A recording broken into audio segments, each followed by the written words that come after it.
నమస్తే, welcome to Sribabu news. ముందుగా headlines. 16వ ఆర్థిక సంఘం చైర్మన్ అరవింద్ పనగారియతో ముఖ్యమంత్రి చంద్రబాబు నాయుడు భేటీ. గత వైసీపీ పాలనలో ఆంధ్రప్రదేశ్ 20 సంవత్సరాలు వెనక్కి వెళ్లిపోయిందని ఆగ్రహం. ఏపీ ప్రభుత్వానికి 4 అంబులెన్సులు ఇచ్చిన సోనూ సూద్ ఫౌండేషన్. అంబులెన్సులను ప్రారంభించిన చంద్రబాబు నాయుడు ఓ విజనరీ, ఎందరికో స్ఫూర్తి అన్న నటుడు సోనూ సూద్. ఇంజనీరింగ్ కళాశాలల మేనేజ్మెంట్ అసోసియేషన్ ప్రతినిధులతో మంత్రి నారా లోకేష్ భేటీ. యాజమాన్యాల సమస్యలు త్వరలోనే పరిష్కరిస్తానని హామీ. గత వైసీపీ పాలనలో ఆంధ్రప్రదేశ్ 20-30 సంవత్సరాలు వెనక్కి వెళ్లిందని, కొన్రెళ్లిపోయిన ఆర్థిక వ్యవస్థతో వెంటిలేటర్పై ఉన్న రాష్ట్రానికి కేంద్ర బడ్జెట్ ద్వారా ప్రధానమంత్రి నరేంద్ర మోడీ ఆక్సిజన్ అందజేస్తారని ముఖ్యమంత్రి నారా చంద్రబాబు నాయుడు అన్నారు. జరిగిన నష్టం పూరించడానికి ఇంకా శ్రమించవలసి ఉందని, ఏపీ విషయంలో నిత్యం కేంద్రంతో టచ్లోనే ఉన్నామని ఆయన చెప్పారు. ఆర్థిక వ్యవస్థ అధికారులతో ఢిల్లీలో ముఖ్యమంత్రి నారా చంద్రబాబు నాయుడు సమావేశాన్ని నిర్వహించారు. ఈ సందర్భంగా ఆయన మాట్లాడుతూ 7 నెలల నుంచి పెండింగ్ లో ఉన్న సమస్యలు పరిష్కారం అవుతున్నాయని, నిధులు మంజూరు అయ్యాయని చెప్పారు. రాజధాని Amaravati, Polavaram, Visakha steel factory, railway zone, పారిశ్రామిక పార్కులకు నిధులు లభిస్తున్నాయని అన్నారు.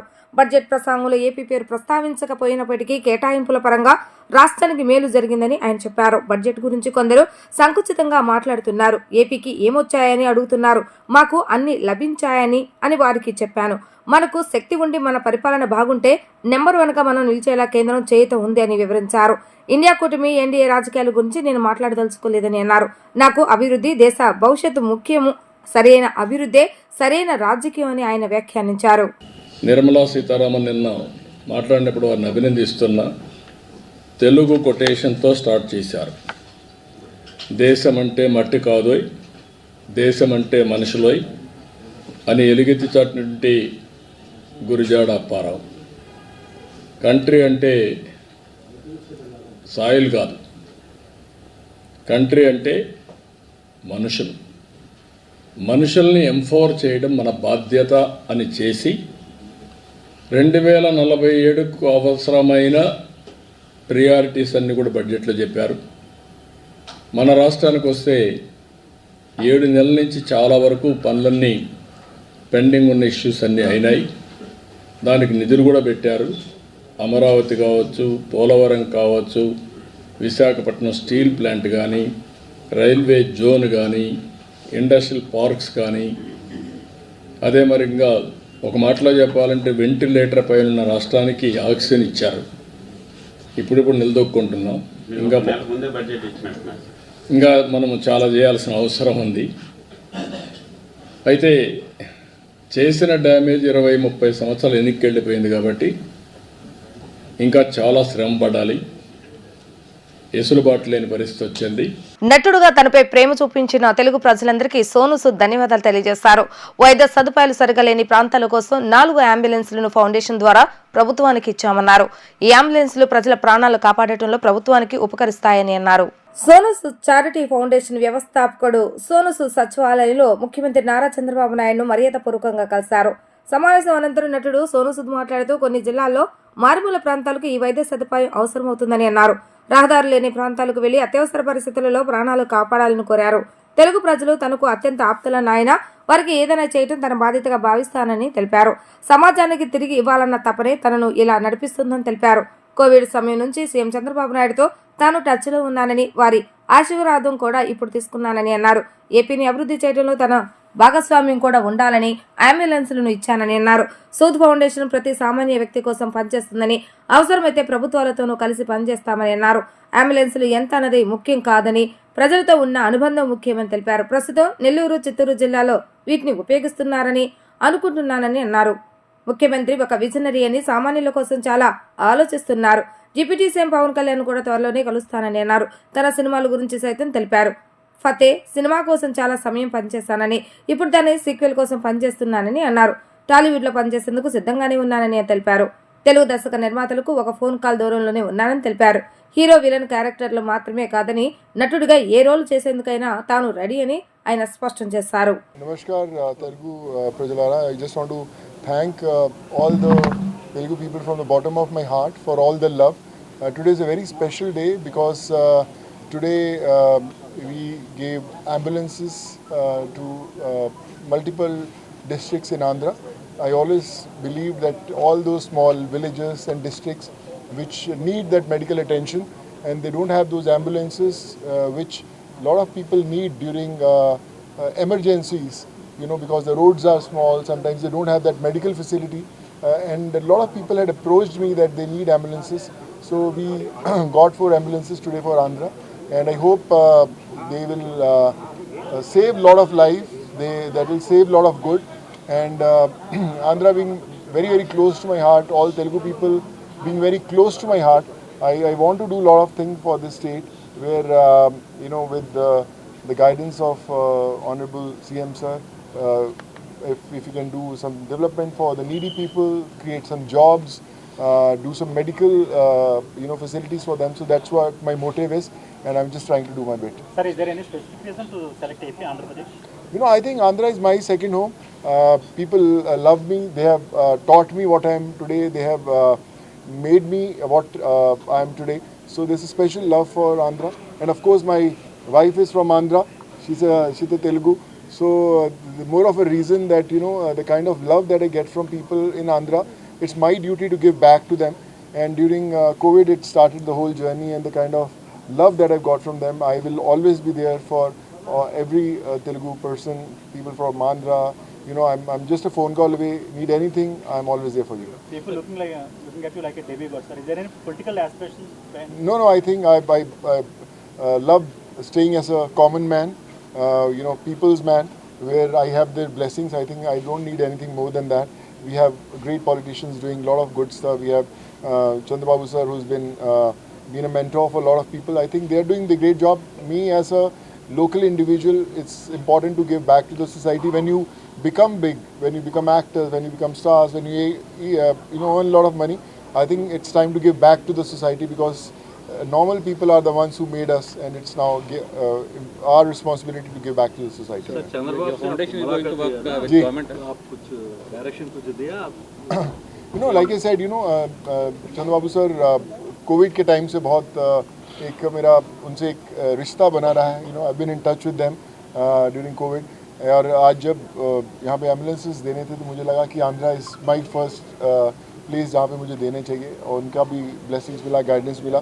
And like I shared, I have lot of plans for people from Andhra, and I would love to do my best कि मेरा भी कुछ ना कुछ कंट्रीब्यूशन रहे to develop some common facilities for the people. So yes, I spoke about it, and hopefully I will see you again with a lot of concrete plans for people for Andhra. CM ने क्या कहा? He was very happy, and I think he believes that when someone thinks for a common man, it's a good thing, and it inspires also a lot of people.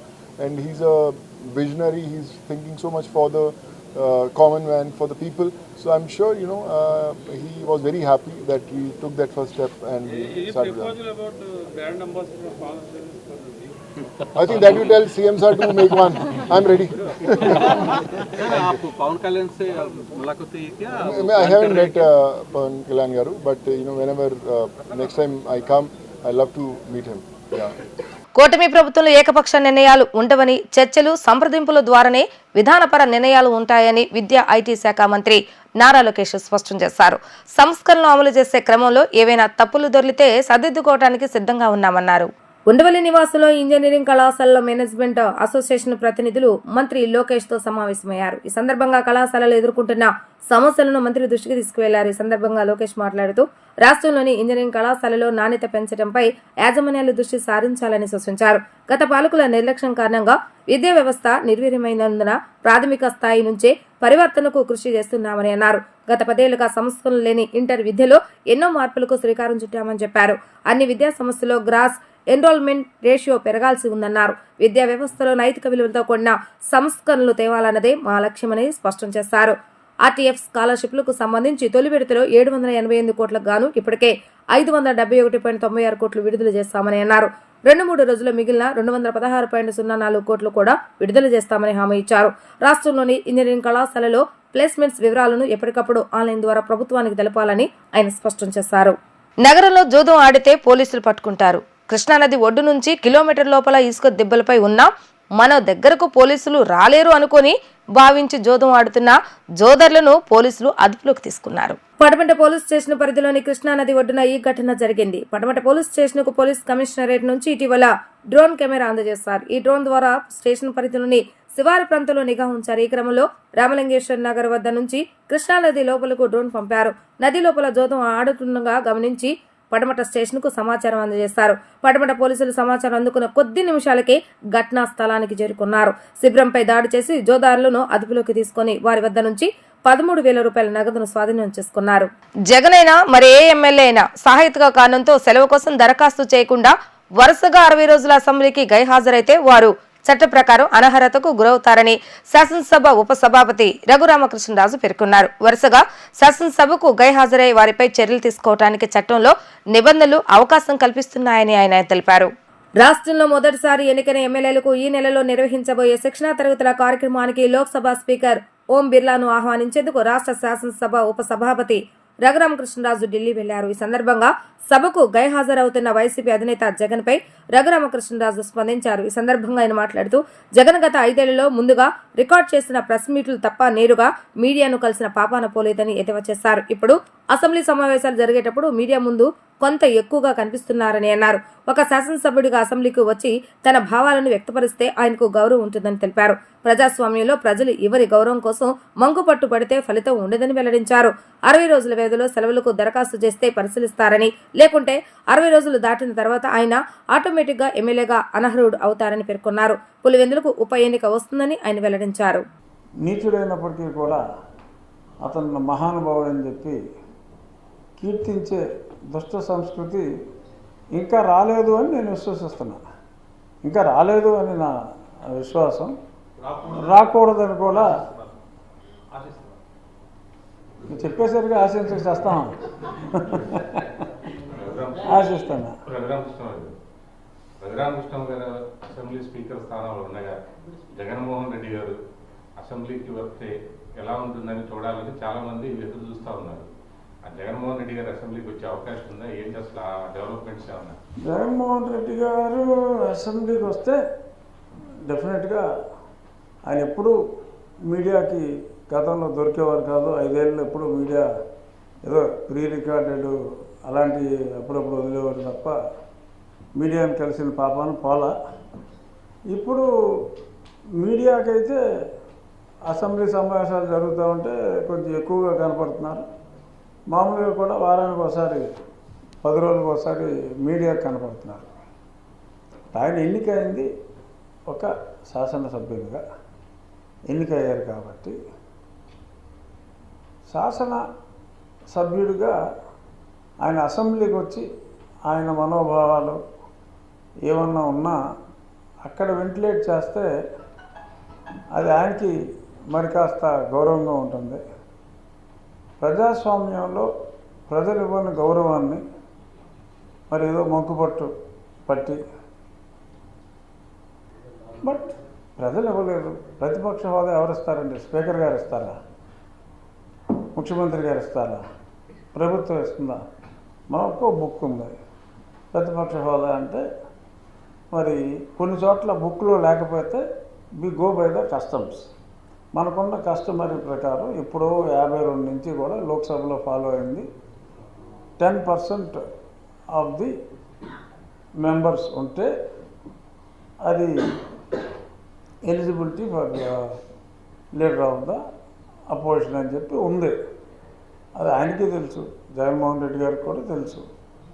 మరి తెలిసి ఇలాగా ప్రజలు తిరస్కరించారు, మనం ఏం చేస్తాం?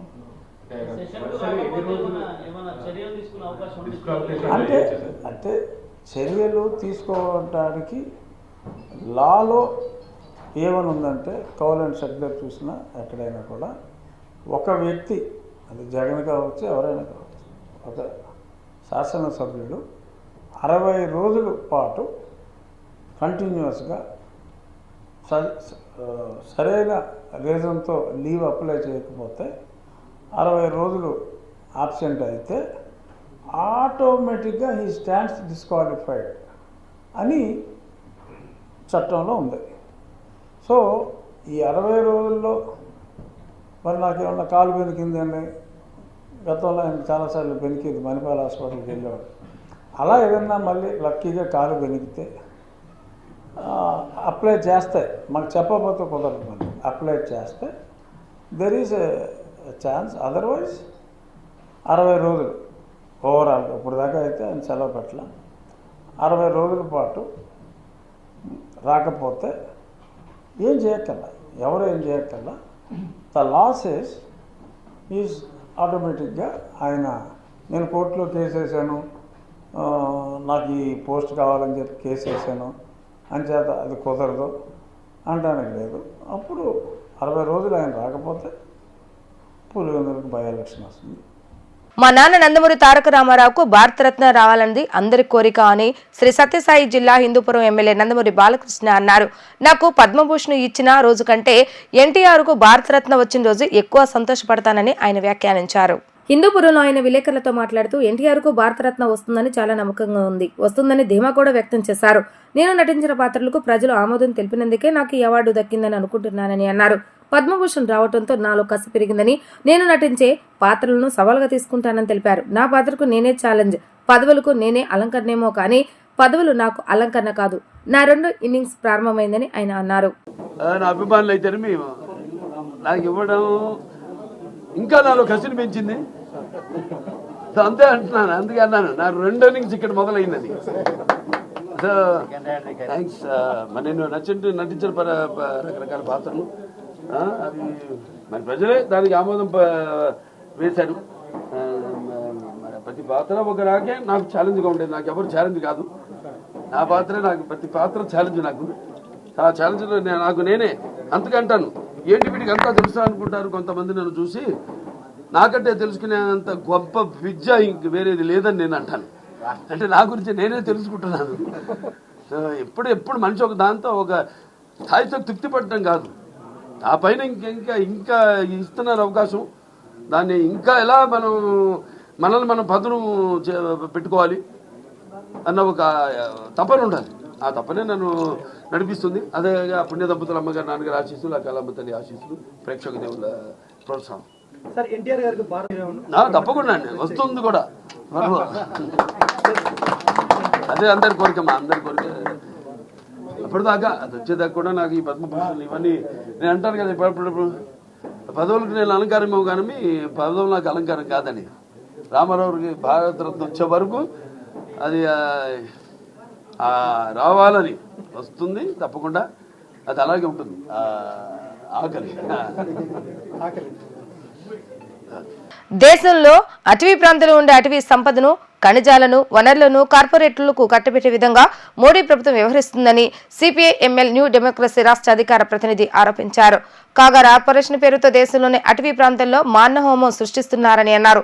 దేశ ప్రజల్లో సింహభాగంగా ఉన్న రైతాంగం, కార్మిక వర్గం ఎదుర్కొంటున్న గిట్టుబాటు ధరలు, లేబర్ కోడ్లు రద్దు చేసి పాత కార్మిక చట్టాల పునరుద్ధరణ చేయాలని డిమాండ్ చేశారు.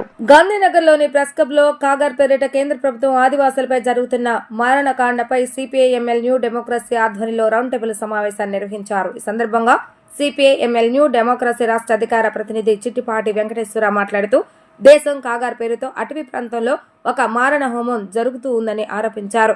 కేంద్ర హోంమంత్రి అమిత్ షా దేశంలో నక్సలిజాన్ని రూపుమాపుతున్నాం అనే పేరుతోటి దేశ ప్రజలతో మాట్లాడుతున్నాడు. అది పైకి చెప్పే మాట అని, అసలు ఉద్దేశం దేశంలో ముఖ్యంగా అటవీ ప్రాంతంలో ఉండే అటవీ సంపదని, ఖనిజాలని, వనరులని కొల్లగొట్టి కార్పొరేటర్లకు కట్టబెట్టే లక్ష్యంతో మోడీ ప్రభుత్వం పనిచేస్తుందని ఆరోపించారు.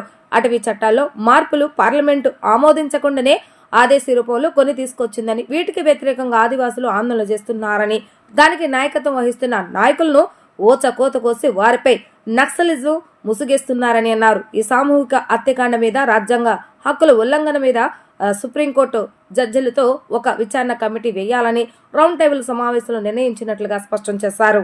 ఫిబ్రవరి 3వ తేదీన విద్యుదీకరణకు శతాబ్ది ఉత్సవాలను జరిపేందుకు రైల్వే శాఖ సిద్ధంగా ఉందని రైల్వే డీఆర్ఎం నరేంద్ర పటేల్ అన్నారు. తొలి విద్యుత్ రైలు పట్టాలెక్కిన ముంబై రైల్వే స్టేషన్లోని ఈ వేడుకలు జరపనున్నట్లుగా వెల్లడించారు. భారతీయ రైల్వే రోజురోజుకు అభివృద్ధి చెందుతుంది. అత్యాధునిక టెక్నాలజీని అందిపుచ్చుకుంటూ ముందుకు కొనసాగుతుంది. దేశంలో బ్రిటిష్ కాలంలో మొదలైన రైల్వేల నిర్మాణం స్వతంత్రం తర్వాత భారత ప్రభుత్వం మరింతగా అభివృద్ధి చేసిందని రైల్వే డిఆర్ఎం నరేంద్ర పటేల్ అన్నారు. విజయవాడలో ఆయన మీడియాతో మాట్లాడుతూ దేశంలోని అన్ని ముఖ్య పట్టణాలను కలుపుతూ రైల్వే లైన్లు నిర్మించిందని, ప్రస్తుతం దేశవ్యాప్తంగా 1,00,000 కిలోమీటర్ల మేర రైల్వే లైన్లు విస్తరించాయని అన్నారు. 7,301 రైల్వే స్టేషన్లు ఉన్నాయి. వీటి ద్వారా నిత్యం 20,000కు పైగా రైళ్లు ప్రయాణిస్తున్నాయని, సుమారు 2.5 కోట్ల మంది ప్రయాణిస్తున్నారని అన్నారు. భారతీయ రైల్వే సంస్థ అరుదైన ఘనత సాధించిందని అన్నారు. రైల్వేలో విద్యుదీకరణ మొదలై 100 ఏండ్లని, అంటే తొలిసారి విద్యుత్ రైలు పట్టాలెక్కి 100 సంవత్సరాలు నిండిందన్నారు. ఈ నేపథ్యంలో ఫిబ్రవరి 3వ తేదీన విద్యుదీకరణకు శతాబ్ది ఉత్సవాలను జరిపించేందుకు రైల్వే శాఖ రెడీ అయిందని, తొలి విద్యుత్ రైలు పట్టాలెక్కిన ముంబై రైల్వే స్టేషన్లోనే ఈ వేడుకలు జరపనున్నట్లుగా భారతీయ రైల్వే సంస్థ వెల్లడించిందన్నారు. 100 ఏళ్ల విద్యుదీకరణ వేడుకలను ఫిబ్రవరి 3వ తేదీన ముంబై రైల్వే స్టేషన్లో ప్రారంభిస్తున్నామని, ఆ తర్వాత స్మారకోత్సవం జరుపుతామని, ఛత్రపతి శివాజీ మహారాజ్ టెర్మినస్లో టెక్నికల్ ఇతర సెమినార్లు నిర్వహిస్తామని, ఆ తర్వాత పలు కార్యక్రమాలు ఏర్పాటు చేస్తామని రైల్వే సిఆర్పిఓ నేల వెల్లడించినట్లుగా నరేంద్ర పటేల్ పేర్కొన్నారు. Indian Railways is celebrating 100 years of electrification of railways. In the month of February in 1925, 100 years ago, the first electrified train had ran between the erstwhile Victoria Terminus, now called CSMT, to Kurla. That was the first time when the electrified train ran in India. Since then, and before that, since 1853, railways have seen various stages of traction, right from steam engine era to a diesel era, and from diesel era now the finally electrification is completing. We are happy to tell that our Honorable Prime Minister Shri Narendra Modi ji had given us a call to go for 100% electrification, and this was included in all the budgets. Electrification was given a very, very huge push, and the result of it is that you can see in the last 8 to 10 years the pace of electrification is very fast, and we are now almost 98% electrification across the country. And our Railway Minister Shri Ashwini Vaishnav ji is hopeful that electrification will be completed by within next 12 to 18 months. Indian Railways will be 100% electrified, and in fact this will be the first ever railways in the world to be 100% electrified. Speaking about our South Central Railways, our General Manager and our PCEE had been pushing the railway electrification with a vigorous pace, and Vijayawada division has almost completed 100% electrification. Even Sikandrabad, Guntur, Guntukal divisions are almost nearing the electrification. And our General Manager and our PCEE, they have told us to ensure that the vision of our Prime Minister is fulfilled and we complete the electrification within next year. Thank you. వార్తలు ముగించే ముందు headlines మరొకసారి. 16వ ఆర్థిక సంఘం chairman Arvind పనగారియాతో ముఖ్యమంత్రి చంద్రబాబు నాయుడు భేటీ. గత YCP పాలనలో ఆంధ్రప్రదేశ్ 20 సంవత్సరాలు వెనక్కి వెళ్లిపోయిందని ఆగ్రహం. ఏపీ ప్రభుత్వానికి 4 అంబులెన్సులు ఇచ్చిన సోనూ సూద్ ఫౌండేషన్. అంబులెన్సులను ప్రారంభించిన చంద్రబాబు నాయుడు ఓ విజనరీ, ఎందరికో స్ఫూర్తి అన్న నటుడు సోనూ సూద్. ఇంజనీరింగ్ కళాశాలల మేనేజ్మెంట్ అసోసియేషన్ ప్రతినిధులతో మంత్రి నారా లోకేష్ భేటీ. యాజమాన్యాల సమస్యలు త్వరలోనే పరిష్కరిస్తానని హామీ. ఇవి రోజు వార్తా విశేషాలు. మరలా తిరిగి ప్రసారమే వార్తలు మళ్ళీ కలుద్దాం. అంతవరకు సెలవు. నమస్కారం.